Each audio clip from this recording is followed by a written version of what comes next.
Today, I'd like to continue on with the Gilded Rose Kata. Particularly, I want to address some of the changes I made last video and then show how I would correct them. And so I'm Aaron from Mako-Desk, and let's go ahead and get started. So if you didn't see the last video, this is the Gilded Rose Kata. It's a good exercise that teaches you how to refactor code and add tests and basically improve the quality of code. So let's go flip over to the actual code here. So there was a test given in the, if you just clone this Git repository, you get this one test, and it basically sets the name of an item to foo, and then it asserts that the name was actually foo. We went through and changed, let's see, we got the Gilded Rose main class. Two things I did was I extracted the strings into constants, and then I also changed from a for loop that was using integer index, and then just indexed the item to just sending me the objects from the items array. So I said it's a pretty safe operation to replace strings with constants. It's really one of the most safe things you can do because I'm using IntelliJ, and IntelliJ handles that for me, so there's not a whole lot of human error in there. However, I did accidentally delete, I think I had this one deleted, which was a bad thing. I made an error. So here's one thing we should always do. We should always have tests that test the functionality before you start to refactor something.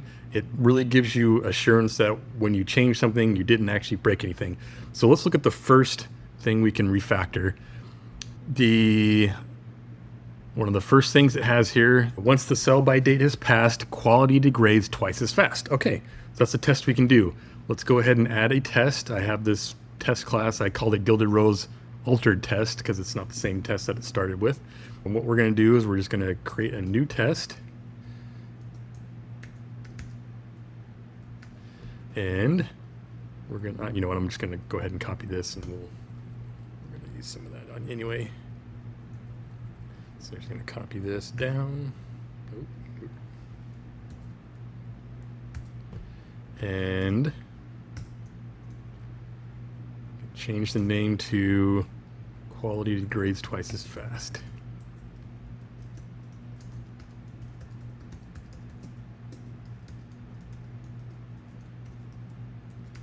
Okay, so I give it a name, twice as fast, and we could really just reuse this, but I'm going to give it at least 1 day and at least a little bit of quality. Let's just go ahead and do 10. That's an easy one. So we're just going to follow the same boilerplate code. It's going to create the app, add in the item, and it's going to update the quality. After 1 day of updating the quality, what should our quality be? It should drop by 1, so it should be 9. So let's go ahead and say that we're going to expect it to be 9. And instead of item, or instead of name, we're going to do quality. Okay. And that's one quick thing we can do. Let's go ahead and just run the test. Might not be able to see that. I'm going to drag this down a little bit. Okay, so I'm running a Maven command, Maven test. I'm actually giving it the specific class I want it to test because there's multiple classes in there. I just want to test one of them. So I'm going to let this one run, and it's successful. And so we know that after 1 day, it dropped by 1, but we know that the sell-in date is now 0 after 1 quality round. So if we went ahead and actually let's copy both of these. So if we did a second day, it should no longer drop by 1, it should drop by 2. So what should our number be? It should be 7. And let's go find out if that was true. And we're right. So and in fact, after the sell-in date has passed, we are now decrementing the quality by 2, that's good. So we now know that if we try to change anything that has to do with something after the sell-in date is below when it's 0 or less, then we should be going twice as fast. So what that releases us and allows us to do is to look at this code and say, okay, where is it actually happening? You can see down here in this ugly nested if then else block, we got if sell-in date is less than 0. So we should now be able to change at least some of these things and have some surety that we're not breaking anything as long as the tests are passing.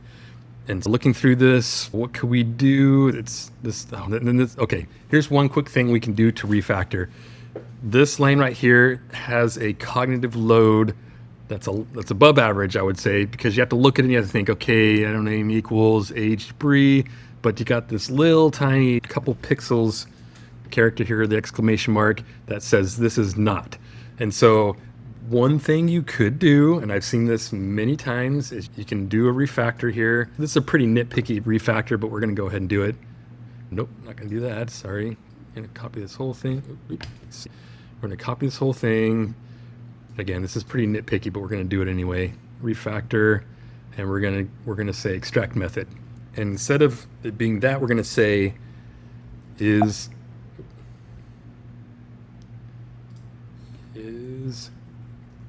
not Brie. That's it. I'm going to say is not Brie. And let's see, yep, replace that. Okay, so it's not much, but it's much easier to read this is not Brie than it is to look at a exclamation mark. I've seen before where we just miss this little exclamation mark, and it's pretty easy to do because you look at it, it's like, okay, name equals concert tickets. Okay, this must be the block where it's concert tickets, and they'll go ahead and they'll start changing things. And then if they didn't write a test to cover that, suddenly they change the behavior and you get bugs. So we made a change. Let's flip back to our test. Come on, and just rerun it. Actually, I'm going to clear the screen, run the test. Okay, so we didn't break anything, at least as far as the value going below, or the sell-in date going below 0, or 1 rather. Okay, that's all I'm going to do now. I'm going to do some more heavy-duty stuff in the next video. I just wanted to do one small thing and also address that we really should have tests before we change any code, especially if it's not our code, especially because it's not our code, but also it's just good practice to have a test before you do any refactoring. So this is just an example of that. Again, I'll pick up and I'll do some more heavy-duty refactoring, and I'll try to have some of the code already written so we can breeze through it. Anyways, I'm Aaron from Mako-Desk, and I'm going to go hit the waves. See ya.